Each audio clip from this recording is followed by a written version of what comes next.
Hi. If you're also confused whether to retake the exam, CLAT or not, then this video is for you. पूरा देखना, बात समझ में आएगी. तो क्लैट वापस देना है कि नहीं देना, ये 3 मेजर फैक्टर्स पर डिपेंड करता है. सबसे पहली चीज ये है कि अगर आप जेन्युइनली आपका सपना है, आपका ड्रीम है कि आपको एक अच्छे कॉलेज से ग्रेजुएट होना है, अदरवाइज आपको रिग्रेट रहेगा फॉर एवर. अगर आपने एक लास्ट अटेम्प्ट और नहीं दिया, then you will regret it. Probably you could have cracked it. अगर ऐसा कोई इमोशन है, then I would definitely suggest write the exam again. बस एक छोटी सी कंडीशन है, यू शुड आइडियली बी 20 और less than 20 years of age, and there is no risk, absolutely there is no harm in taking it again. Okay.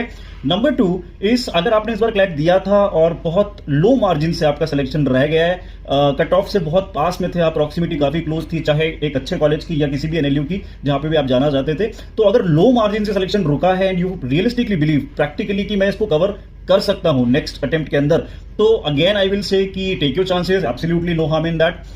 The third factor is, if you feel that you have not worked hard enough for the previous attempt. ठीक है, अभी आपका score कुछ भी आया हो, अगर आपने बहुत लो स्कोर किया था या मीडियम रेंज का स्कोर किया था, लेकिन अगर आपको लगता है कि अगर आपने थोड़ी ज्यादा मेहनत की होती तो आप अच्छा परफॉर्म कर सकते थे, if that is the feeling that you are getting, then again you should try once more.